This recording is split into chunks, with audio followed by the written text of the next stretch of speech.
Bienvenidos a Escaño 131, un espacio creado para dar a conocer cuáles son y en qué consisten las principales funciones del Parlamento Nacional y de los congresistas de la República. En esta edición vamos a hacer un recuento de las normas que vienen siendo aprobadas en el Parlamento Nacional referidas a la reforma electoral.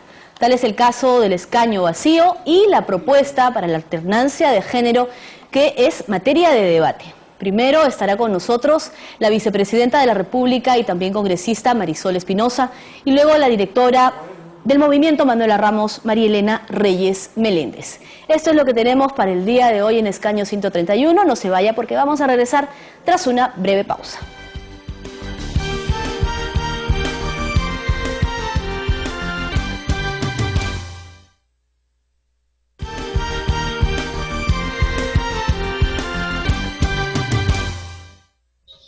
Volvemos a Escaño 131. Queremos dar la bienvenida a la vicepresidenta de la República y congresista Marisol Espinosa. Está ya con nosotros. Muchas gracias por estar en Escaño 131. Muchas gracias a Escaño 131.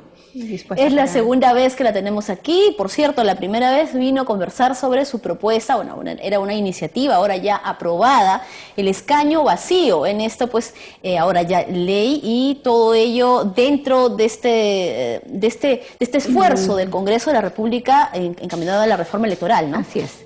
Bueno, en el marco de la reforma electoral, que es una reforma bastante amplia, una de las iniciativas es escaño vacío, ¿no? Que tiene como objetivo garantizar que personas que sean limpias puedan ingresar al Congreso, que no ingresen dineros del narcotráfico, ni vinculados a trata de personas o lavado de activos. Creo que esta iniciativa va a contribuir a elevar la calidad de la democracia, que es uno de los retos y de los objetivos que también debemos velar en el Congreso de la República. Llegar a su aprobación no fue fácil, congresista. Hubo opiniones a favor, opiniones en contra, pero también especialistas que destacaron que esta era, bien pues, un primer paso, ¿no? Exacto. Algunos llamaron incluso a la iniciativa un poco radical, que no estábamos en un narcoestado. Así es. Pero es el primer paso, como lo han señalado fue especialistas. un camino bastante difícil, fue un camino duro. En la Comisión de Constitución hubo bastante debate, creo que eso fue bueno, abrir la agenda, los aportes, el apoyo de la congresista Lourdes Alcorta, de la congresista Rosa Mávila fue decisivo, y también del presidente de la Comisión de Constitución, el congresista Yatas. Básicamente la propuesta original estaba vinculada exclusivamente a que personas que no tuvieran ninguna vinculación con el tema del narcotráfico ingresen al Congreso. O sea, lo que se trataba es de garantizar que el dinero del narcotráfico no ingrese a las campañas. Fue una iniciativa que surgió en el marco de la contienda municipal y regional, donde vimos una serie de denuncias de personas políticas vinculadas al tema de narcotráfico. Entonces, eso es lo que hace surgir la iniciativa. Y se ha dicho también que lo que se intenta con esta ley es, pues, dar la responsabilidad, o que asuma su responsabilidad también el partido. Así es. Y no solo el congresista, como hasta ahora se venía dando, bueno, con el desafuero, ¿no? Así es. Pero hay otra cosa, congresista. ¿Qué es lo que se viene de aquí en adelante para que pueda funcionar la sanción del escaño vacío? Tenemos un Ministerio Público, un Poder Judicial, a veces tenemos los procesos que son muy lentos para poder llegar a las sentencias consentidas, ¿no? Como dice el proyecto. Así es.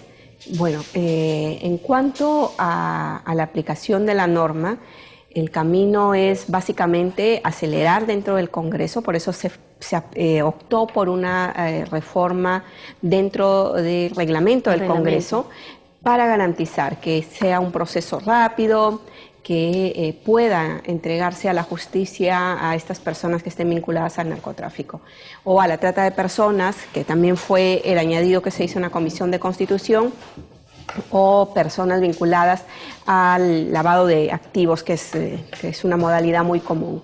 Creemos que considera y asume el partido la responsabilidad de presentar a tus mejores cuadros.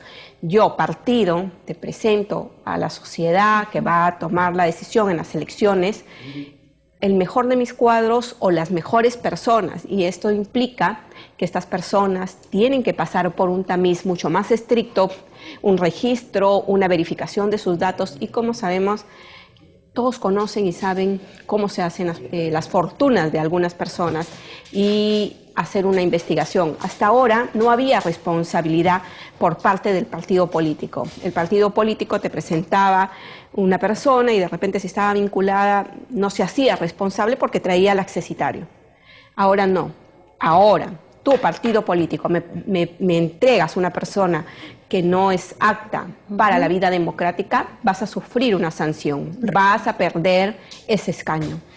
¿Responderá el partido político o la bancada? Porque bueno, lo que se ve ahora son las alianzas, ¿no? La bancada responderá, en este caso, la bancada, la organización política, la alianza, porque a veces se presentan, las bancadas resultan de alianzas. Y durante el arduo debate, encendido debate que hubo, también se señalaba que esta iniciativa atentaba contra la Constitución, ¿no?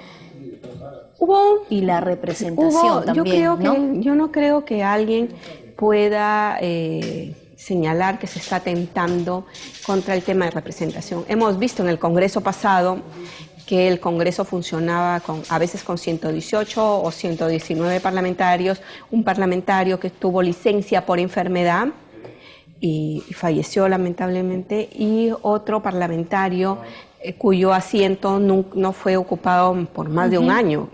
Entonces, esto ya se ha registrado, ya ha sucedido, y nadie de los que hoy protestaban y que estaban en el Congreso se pronunció por un tema de inconstitucionalidad. ¿Y en cuanto a la representación? En cuanto a la representación, también implica una responsabilidad social de quienes eligen, ¿no?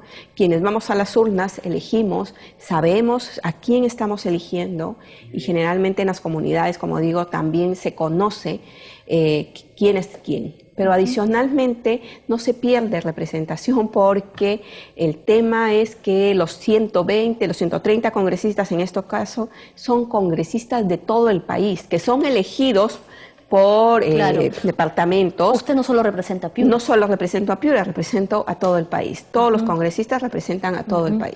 Se viene una nueva batalla que pareciera que va a ser todavía más ardua que la anterior, y es el caso de la iniciativa legislativa por la alternancia de género, para conseguir la alternancia de género. Así es. Lo que debemos de garantizar es ir abriendo nuevos espacios para que las mujeres ingresen en política. La población electoral también es de mujeres, es mayor que la de varones, ¿no? Así es. Hay una población mayoritariamente de mujeres, pero que todavía existe esa brecha de género, y nosotros podemos ver que quienes más ingresan a la política son los caballeros, y hay que ir brindando y dando oportunidad y abriendo camino para que más mujeres se integren al mundo de la política. Han habido avances, tenemos ya una presidenta regional, ¿no? Sí, definitivamente, sí. Ministras de Estado. Si comparamos respecto al periodo anterior, bueno, en el tema de ministros de Estado también hubo equidad de género. Sin embargo, en consejeros regionales, presidentes regionales, retrocedimos. En las elecciones pasadas no hubo, por ejemplo, presidentas regionales mujeres. Este año existe una presidenta regional, la gobernadora Yamira, que es de Arequipa, que creo que representa en esta elección un punto adelante, aunque sea pero ya es un triunfo respecto al avance de la participación política de las mujeres en política. Y hay quienes señalan que en lugar de que esto sea una iniciativa en bien de la igualdad y la equidad de géneros, es más bien discriminatorio, ¿no? El tema es que hasta ahora las mujeres, y fue una de las iniciativas, iban a la cola de la lista, ¿no? O sea, las colocas para cumplir la ley de cuotas. Ese es uno de los problemas que se detectó. Bueno, hemos pasado de un 25 a un 30% de ley de cuotas, y generalmente, como vuelvo a señalar, eran colocadas a la cola, al azar. Y ahora creo que es una oportunidad, ya se han ido haciendo reformas, ya las mujeres están ocupando mejores espacios dentro de las listas, algunas lideran las listas, tenemos que ya también lideresas dirigiendo partidos políticos, y tendremos en la competencia electoral mujeres de polendas en las elecciones que hemos tenido, en las elecciones municipales, regionales, y las tendremos definitivamente en las elecciones presidenciales. ¿Y por qué es importante, congresista, la presencia de la mujer en cargos de liderazgo, en cargos públicos, de repente que se pueda trabajar con ellas una agenda política, una agenda nacional que tenga en cuenta a este género, ¿no? Definitivamente que tenemos que ir abriendo los espacios, cubriendo, cerrando estas brechas de participación política de las mujeres, pero adicionalmente como país tenemos una agenda pendiente en lo que respecta en cuanto a salud, educación, en seguridad ciudadana, y tenemos una agenda pendiente en plantear consensos. Creo que ahí las mujeres juegan un rol muy importante en canalizar iniciativas vinculadas a temas de sociedad, vinculadas a temas de reformas, sobre todo en el campo tanto de la educación, de la salud, y por qué no en el campo de la ciencia, la tecnología, en el cual también están incursionando mujeres. Hemos visto jóvenes de Cusco, de Ayacucho, ya trabajando en la NASA, por ejemplo, ¿no? Sí. Y creo que las mujeres seguiremos conquistando nuevos espacios. Sería muy importante y sentaría precedente de que bajo la presidencia de una dama, de la congresista Ana María Solórzano, y en el periodo que usted está asumiendo como vicepresidenta de la Nación, ¿no?, se logren aprobar esta legislatura que sin duda pues en otros países de América Latina como Bolivia ya se ejerce, ¿no? Yo creo que hay interesantes iniciativas, no solamente en el marco de la reforma electoral, sino en el marco de la inclusión financiera, de la inclusión social, que definitivamente se van a acoger a lo largo de este periodo legislativo. Tarea pendiente, entonces. Una tarea pendiente, pero que además estoy segura que lo vamos a lograr. Muchas gracias, congresista. Tenemos que poner punto final a esta entrevista. Cuando usted guste. Muchísimas gracias. Estamos por aquí. Hasta cualquier momento.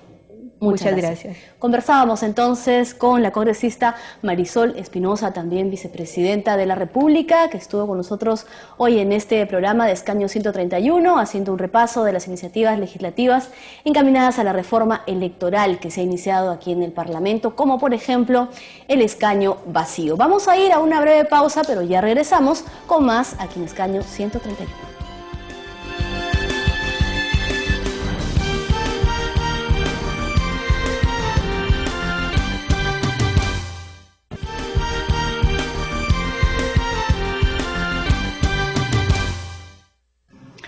Estamos de regreso en Escaño 131 y para la segunda entrevista hemos invitado hoy a la directora del movimiento Manuela Ramos, Marilena Reyes Meléndez, a quien le agradecemos porque vamos a conversar sobre la parte temática, la parte de la mujer referida a la reforma electoral emprendida aquí en el Congreso. Muchas gracias por venir a nuestro programa.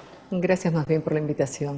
Bienvenida. Y con usted queríamos conversar sobre este inicio, porque se ha puesto en la agenda política, en el debate político, el tema que interesa a las mujeres, el tema de igualdad de género, y hay proyectos referidos a estos. Está el del acoso político a las mujeres, y está este tan polémico y, más que todo, que tiene opiniones en contra, opiniones a favor, y no se ha logrado consenso aún, el proyecto de ley de la alternancia de género.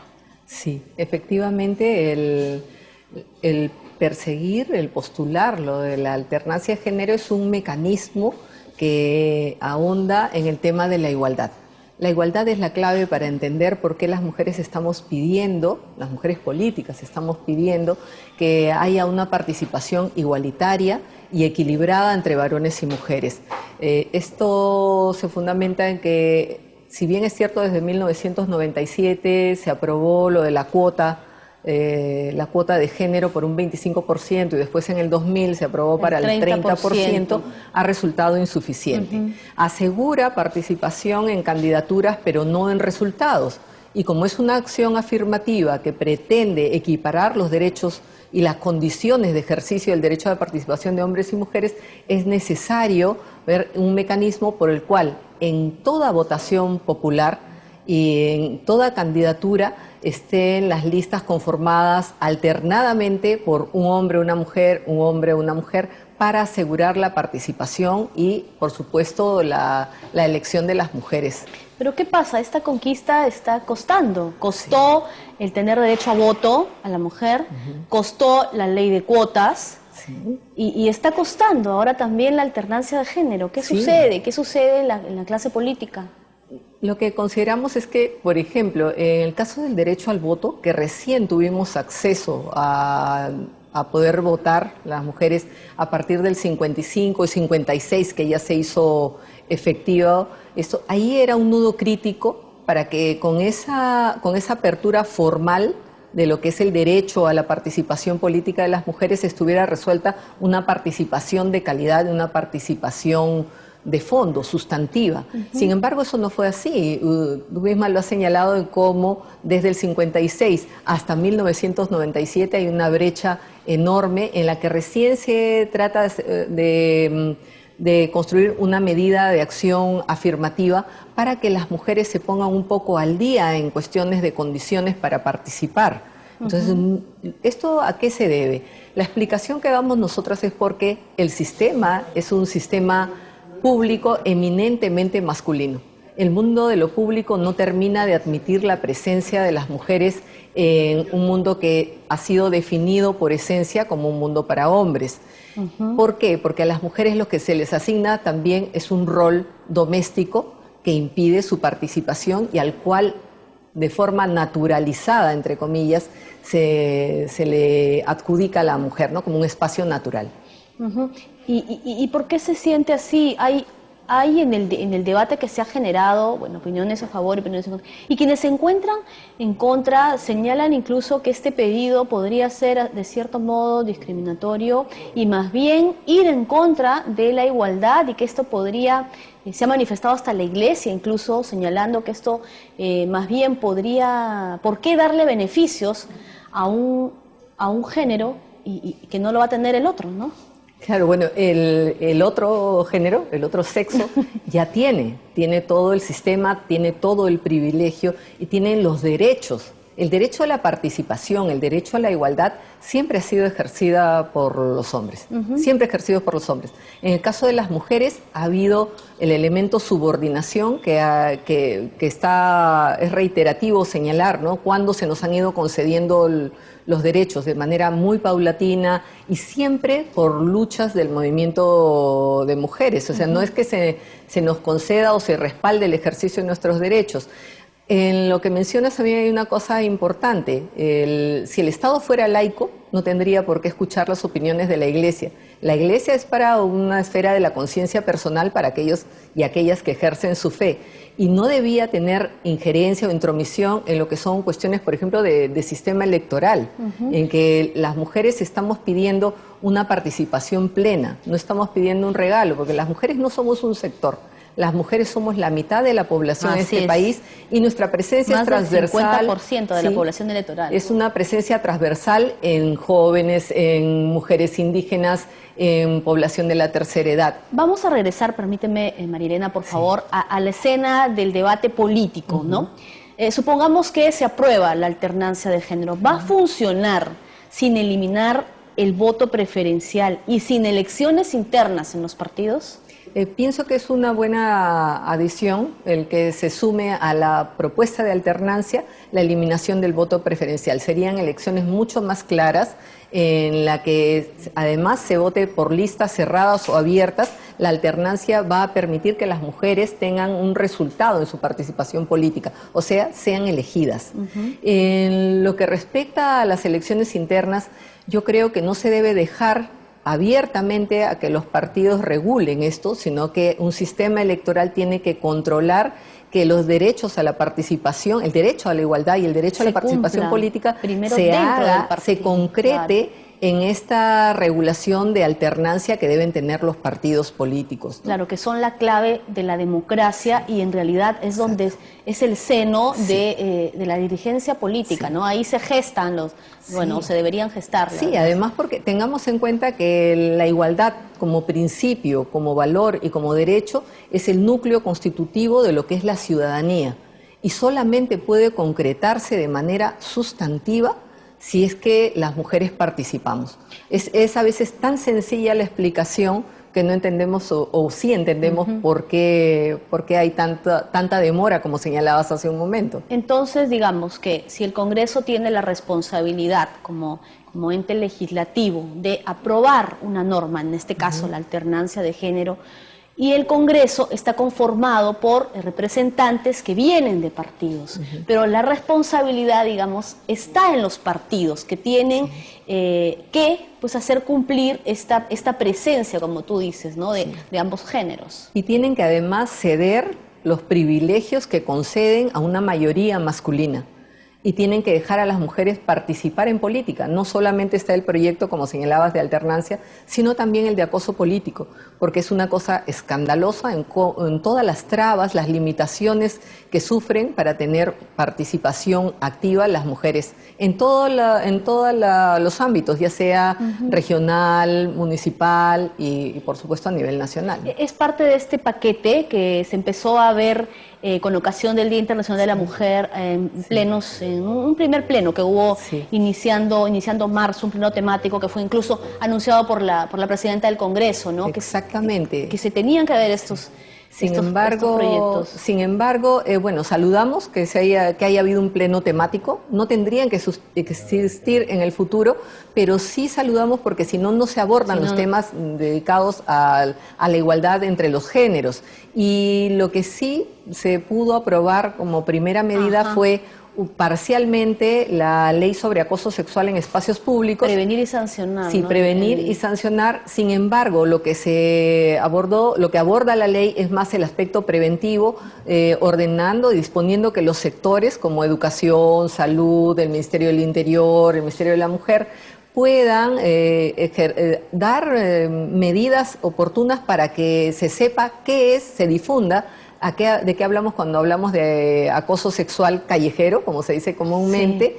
Y cómo puede ser sancionado, pero también cómo puede ser prevenido y buscar entre todos cuál es la mejor forma de sancionar. La sanción penal ha sido dejada para el debate en el Código Penal, ¿no? Así es, y ya se promulgó, bueno, y el ejercicio de esta norma aprobada pues será también materia de discusión, ¿no? ¿Verdad, Marilena? Porque hay algo que desde el día en que se aprobó sí dio resultado, y es que se ha tomado como algo disuasivo. No sé si lo has sentido así. Sí, la difusión tiene ese efecto. Por eso es importante que haya sido aprobada la parte preventiva, porque va a permitir que difundamos la norma, que se especifique que el espacio público no es un espacio en el que uno puede vulnerar los derechos, sobre todo de las mujeres, y que además hay muchos otros temas que también son ligados a lo que es la agenda crítica de género de parte de las mujeres. Y otras dos cosas que es muy importante mencionarlo, bueno, para las personas que nos están escuchando, que esta norma también obliga a la policía que escuche y que tome nota, que haga caso a la persona que viene a denunciar que es víctima de acoso. Y lo otro, y que tenga una sanción, por cierto, y lo otro es que pues habrá un registro, ¿no?, de quienes... Eso es lo que postula la ley. Es importantísimo que haya un protocolo de atención y que además se registre la atención, la calidad y la confidencialidad, el trato a la víctima. Va a haber un protocolo que norme todo esto, que no había, porque hasta hace poco, ha habido un caso hace muy poco en el que la policía ha dicho, bueno, pero es que no sabemos si eso configura delito o no, tienen dudas, y que además haya un registro de agresores. Eso es importante, pero también es importantísimo que el Ministerio de Educación tenga que incorporar estas nociones de vulneración de derechos o de defensa de derechos de quienes son agredidas a la currícula. No será necesario que te digan, pero tenías que pasar por un médico legista. ¿Qué te hicieron? ¿Te estás herida? No, no será necesario. No tiene que ser evidente, ¿verdad? Porque tiene que ver mucho con la vulneración psicológica y con que el acoso sexual en espacios públicos es la puerta a lo que es la violencia sexual, ¿no?, contra las mujeres, ¿no? Vamos cerrando entonces, y son importantes siempre estos temas, y regresemos a la alternancia de género, ya para ir cerrando, ¿no? Sí, regresando al tema, que es un tema importantísimo, al cual siempre se refiere que las mujeres no sabemos estar en política, no podemos estar, no tenemos méritos para ello, o también se dice que no nos interesa, que nos interesa más el mundo de lo privado. Las mujeres estamos hace muchísimos años en el mundo de lo público. Lo que queremos es un espacio reconocido y que se reconozca en igualdad de condiciones nuestra participación. Solo eso podrá asegurar que podamos defender no solamente los temas críticos que nos interesan, sino que podamos aportar a que esta sea una democracia real. Sin la igualdad de género no hay democracia real. Y lo último ya para cerrar, ¿este proyecto considera la alternancia de género para hacerle eficiente tanto en consejos municipales y regionales? Y regionales. Congreso también. En el Congreso no, parece que está quedando en la Comisión de Constitución solamente ceñido a gobiernos regionales y municipales. Y no entendemos esa lógica, porque lo que es bueno para los ámbitos regional y local tiene que ser bueno también para el ámbito nacional, ¿no? Muy bien, María Elena Reyes Meléndez, muchísimas gracias. Directora del movimiento Manuela Ramos, que hoy estuvo con nosotros. Gracias a usted. Muy amable. Conversábamos entonces con ella sobre el proyecto de ley de la alternancia de género que está en el debate político como parte de esta reforma electoral emprendida en el Congreso, emprendida por el Congreso. Vamos a seguir nosotros en las siguientes ediciones de Escaño 131 tratando sobre este y otros temas que por supuesto son de interés de ustedes quienes nos escuchan. Vamos despidiendo ya este programa, no sin antes recordarles que pueden escribirnos al correo electrónico que aparece en su pantalla. Muchas gracias por su compañía y hasta la próxima semana. Nos vemos.